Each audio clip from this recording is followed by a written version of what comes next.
Game Week 10 predictions in the Premier League. I'm here with Thogden. How are you doing? Well, first of all, Theo, why are you here? What do you mean, why am I here? I mean, it's not American football. This What? is real football. Well, why don't we start American football predictions? Yeah, welcome back, Theo, to England. This is your home, 5,000 Theo, likes. not America. And we're doing NFL predictions every week. Who says we can't do that? Well, I haven't got a clue. Thogden, 9 points. Thogdad, 8 points. Everyone roasted me in the comments in the last predictions. I was laughing. looking You at the took comments. some risks last week. I did, and it paid off. Now it's just 2 points between us, and this is a vital week. So, what's the first game? Well, it has to be Crystal Palace against Brentford, Theo. 10th against 11th. A tasty London mid-table derby. Wow. Crystal Palace first, Theo. 1 point in 3 games. Yeah. Falling off a little bit, but pretty close against Arsenal. Yeah, it's a tough one to back Crystal Palace because if you look at the last few games, not been great. And then Brentford got the double over them last year. So, which way do you see it going? Well, all I can say is Coyote, Theo. Yeah, what a Did throw. you see him against Liverpool? Well, every single week he launches these throws, but he's got other sides to his game. He's a really good footballer. I predicted Brentford to beat Liverpool, and they got the job done. And let's not forget that Brentford also have won their most recent London rivalry away at West Ham 2-0. It is West Ham, but they still had to win. And now they're going to Crystal Palace, and they're probably, maybe not favourites, but I think people have a sneaky suspicion that they can win this game. It's hard to predict. This could go either way. Well, I tell you what, Brentford have won 3 of the last 4 Premier League games, and with talent like Thiago and Sharda and Ouattara and Coyote we mentioned, talent throughout the team. Damsgaard, what a player he is on his day. Some of his passes are sublime. So I've got a feeling this could be really close. Could easily be like a 2-2, but I'm just going to go a 1-1 draw. Yeah, well, Palace only lost 1-0 away to Arsenal. It's not a bad result. They did do a lot worse in the Conference League. Maybe they're feeling the tired legs from that. I'm just going to have to go Crystal Palace 1, Brentford 2. Wow. I've just backed Brentford to beat Liverpool and I got it right, so I'm going to back them again. Nottingham Forest against Manchester United is 18th against 6th. It's the team with the worst form in the league against in-form Manchester United. But Forest, Theo, 3 managers in 9 games, 4 defeats in a row, 5 goals all season, and the stats are terrible. I think they can hold out United. I know the Red Devils have looked very good recently. Obviously getting important wins, predicting people, Liverpool game, and then most recently against Brighton, that 4-2 win. I know people have been roasting me in the comments, especially United fans, saying, Theo, you've got to start backing United now.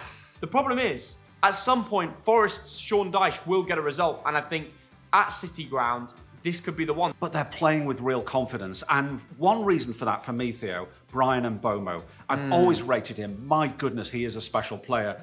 Cunha's coming through, Šeško's coming through, Casemiro got his goal. He gets a bit of crap now and again, doesn't he, Casemiro?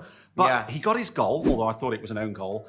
United look rampant. United in a much stronger place than they were for a few years. But Forest away, they really need a result. Yeah. I can see this being a draw. I'm going to sit on the fence and go for 1-1. Do you agree? You are coming through with some more brave predictions there, because surely the book is going for Man United, Probably. and so do I. Forest 1, United 2. Burnley of Lancashire against Arsenal of London is 16th against 1st, Theo. This is 2 teams who won last game week. Now let's talk about Burnley.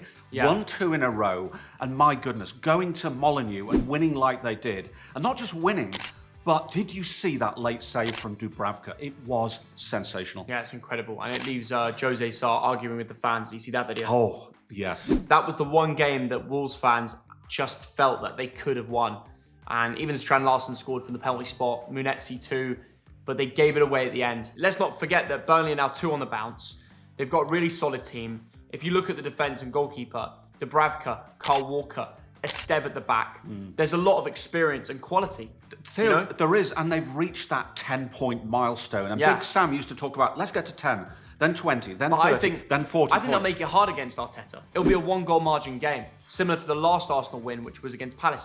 I think Burnley, whether they do score, I think Arsenal grab 2. But I'm going to play it easy and go for Burnley 0, Arsenal 1. I just see that 1-goal difference to gain that extra point, hopefully, if you haven't gone for the same. Well, I'll tell you what, Turf Moor is a difficult place to go.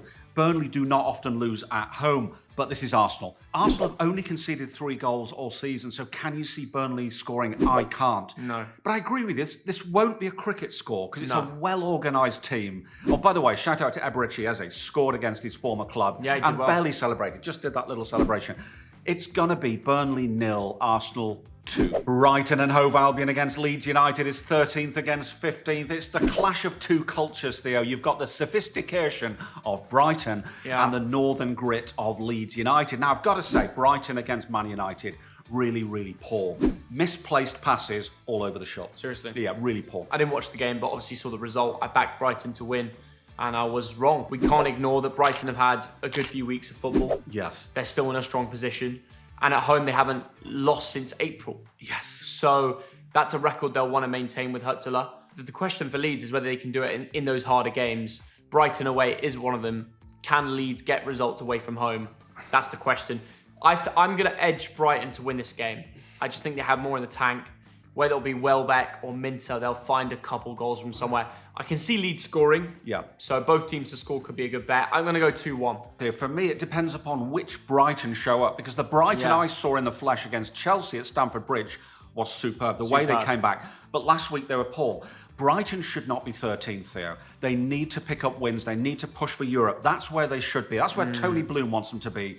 This is going to be a 2-1 win to Brighton. We agree. Fulham against Wolverhampton Wanderers is 17th against 20th. A massive relegation scrap on the banks of the Thames, Theo.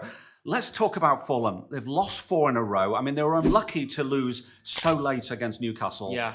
Is it going a little bit wrong there? They shouldn't be 17th, but they haven't done much transfers. They haven't done much business. Yeah. Which is weird because they've looked really solid in some games, especially at the start of the year where true. They lost to Chelsea and everyone was talking about how well they played. I just don't think they have much squad depth. And that's a real problem. And that's a very good point. Their first 11 here, when they get them out on the pitch, is actually pretty good. I like watching Fulham. They're exciting to watch. But they're playing a Wolves team who, oh my goodness, at some point, they've got to win at some point. Yeah, the thing is, I predicted Wolves back to back to back to find a win from somewhere. From the Tottenham game to even last match at home to Burnley, I've always said it. And do you know what? Maybe I'm the curse at this point. I'm going to say Fulham 2, Wolves 0, and I bet you they get a result now. You've got a very honest club. It's a great club, Wolves. Brilliant supporters. You've got an honest bunch of players who are trying their best. Yeah, I feel Good bunch of training staff. But there aren't the big names there. They've lost Cunha. Yes, they've lost Cunha. They feel it. So yeah, I think we can only back Fulham to win, right? I'm sorry, yes. Fulham 2, Wolves 1. Tottenham Hotspur against Chelsea now is 3rd against 9th. This needs no introduction. It is a brilliant London derby, Theo. 2 of the highest scoring teams in the league. Now, Tottenham Hotspur went to the Hill Dickinson and did something that nobody else has ever done, and won there. But this is the thing, Theo, about Tottenham Hotspur, because they have been messing up at home. Well, Maresca is very angry right now, and Chelsea are not so pleased with their players and the way the club has been run. Chelsea have looked very good in moments, like beating Liverpool, big games, winning their derbies, but overall, they're 9th in the table, and they've lost games like Sunderland at home. I mean, my God, you should be winning that 3-0 like I predicted, but they didn't. Yeah, now there's something wrong at Chelsea, isn't there? Because they rely so much on Cole Palmer. And yet, if you look at their squad, there are 20 to 30 really good players. But they seem to lack the chemistry. Yeah. On their day, it looks very good. And on another day, and it could be against Brighton, that game I referred to. First half, Chelsea should have been 3-0 up. Yeah. Second half, they lost it. Something's missing, and I'm going to go for a high-scoring match. I can only say Spurs going to win. 3-2 to Tottenham. Wow. And you think Van de Ven's going to get a hat-trick and get the golden boot? I'm going to go Spurs 2, Chelsea 2. You might as well go for the draw if I'm going for a win. Absolutely. Liverpool against Aston Villa is 7th against 8th. 2 teams with completely contrasting form, Theo. Liverpool lost 4 in a row. Villa have won 4 in a row. So, Liverpool, what the heck is going wrong? I mean, Mo Salah's not the player he used to be. No, and when Salah's upset, it affects everybody because he's the team leader. Yes. Liverpool have high expectations of winning Premier League back-to-back, and they're not going to do it now. And that's it for you. That's it. For you, they're not in a race. They're 7th in the league, Dad. They're 7th in the league. I mean, it's early doors, and we've seen early on Man City faltered a little bit.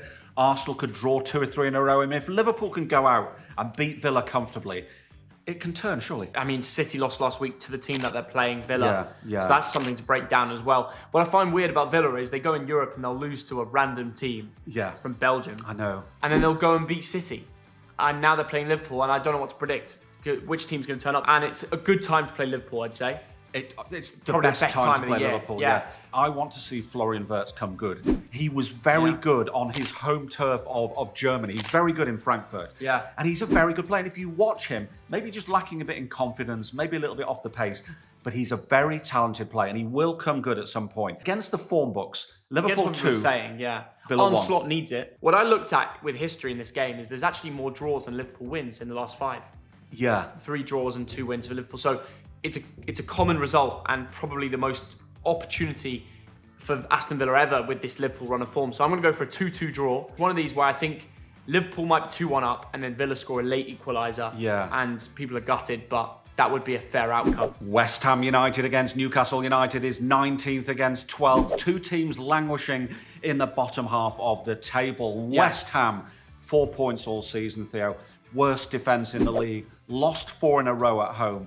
It's woeful, isn't it? Hard to back, especially when Newcastle are running wild in the Champions League. They've got Walter Marder, Harvey Barnes, Anthony Gordon, all looking pretty good, fast, ready to go. Funny, look at Newcastle's season so far. Won 3, drawn 3, lost 3. That's not good enough for them. I mean, I predict them to be top 6. And they've got to do better than they've done already. It's been away form, yeah. What Newcastle need to do here, Theo, is attack from the start. They need to realise that West Ham have conceded 20 goals all season. Yeah. And from the first minute, press. But if they sit back like they often do, it could easily be a draw. The Benfica game was a great example of how they can really connect and smash teams. And they're just easier to back to win than West Ham. I mean, how can you back the Hammers right now? Yes, they'll win at some point, but I spent weeks backing Wolves to find that one win. They've never done it. It's impossible catching a falling knife, and therefore I'm predicting Newcastle to win this game 1-0. I can just see it away from home. Maybe I was so close to putting 2-0. I just feel Newcastle might be too conservative here. They might not attack enough. It's going to be a 1-1 draw. Wow, you're giving Silly. West Ham a point. Manchester City against AFC Bournemouth is the game of the week. Wow. City came unstuck against Aston Villa. That man, Matty Cash, the Polish wizard, was the difference. Man City, 15 shots, but none went in the net. It was bound to happen at some point, and now, probably the wrong time to lose at home. Now they're playing at home to Bournemouth, an even harder opposition, I'd argue. Very Andoni tough. Iraola's already got results away at Tottenham. He's known for doing it in big games. I have a feeling Iraola will figure this game out. I know City have won this game 10 times in a row at home, Yeah. but at some point the Cherries will find a way, won't they? They could, Theo. Now, last week it was job done against Nottingham Forest. Tavernier scored directly from a corner. Yeah. But if you look at the highlights, Theo, it shouldn't have been a corner. Seriously? It should have been a goal kick. Wow. So Forest will feel a bit aggrieved about that. Anyway, it's in the past. Bournemouth looking really good this season. But I'm sorry, it's a step too far. They're not going to the City of Manchester Stadium and winning. It's not going to happen. I don't think they can win, but I think they can draw. That's why I'm predicting 1-1. Jeremy Beadle. Jeremy Beadle is behind. So, Dad. Theo, cut that out. Dad, What's your I'm real serious. prediction? How can you... Look, Bournemouth is second in the Premier League. You'd think City are the one in second, and Bournemouth are the ones in fifth. It's the other way around. Do you know the odds you're going to get on that, Theo? Odds? Maybe 6-7 to 1. It's going to be Man City 3, Bournemouth 1. And last but not least, it's Sunderland in 4th place against Everton in 14th. It is the North East against the North West. And by the way, 2 brilliant sets of fans. And talking of brilliant, Sunderland this season, 5 wins out of 9. Spectacular. Amazing. And to go away to Stamford Bridge and win like they won, amazing. It's a joke. They keep surprising me with my predictions and proving me wrong. They're just running wild. I mean, can they win the Premier League? The thing about Sunderland is we looked at them pre-season and we're like, we don't know most of these players. Yeah. But the Isidores of this world are just saying, I'm going to smash it. I'm going to prove you all wrong. Yeah. So full marks to Sunderland, their fans, everything about them. Everton, Theo. Now, at the start of the season, I predicted they'd be in a relegation scrap. And loads of Everton fans wrote to me and said, what are you talking about? 14th in the table, got smashed at home by Spurs. They'll lose Iliman Ndiaye to AFCON soon as well. Yes. Good player. But they've got Jack Grealish, Keenan Dewsbury Hall. Look, I think there's a lot of battles here. I just have a weird feeling like Sunderland surely they just can't always win at home. That is a very good point. This could easily be a 1-1 draw. And I'm going to bet you've gone for a 1-1 draw. I have actually gone for I a knew 1-1. it. I knew you'd do that. Have you done for the same? No, I haven't. I've gone, I think it'll be a tight game. It could be a 0-0. It could be a 1-0 either way. David Moyes is a brilliant manager and he's going to turn up and try and upset the apple cart. Yeah. But I think Sunderland keep winning. It just makes sense. 2-1. 2-1 win. I've not given Wilson enough Isidore. respect to Isidore again, of course. He's so good. Brilliant. Always finds a way. I think maybe a Pickford penalty save. Let me Right. throw it in there. All right, Throw it okay. in there. Sunderland will get close to winning, but they won't get it. And by the way, they'll still be top 4, so they'll be loving life. But Fair. that is our game week 10 predictions complete. Very different again. Yes. Someone is going first place. It could be a new one. I mean, someone's running away with that first place after this week. That is true. Now, Theo, you just got back from Kansas City. Yeah. I think you should do the outro in the voice of Donald Trump. It's been a great trip to America. Thank you for watching. Comment down below. Chelsea, Tottenham score. First goal scorer, billions of dollars in that game. Excuse me. Story, I said Great game with Trump, not Kamala Harris. It's been a great. I'm gonna go meet the China president. Bye. China.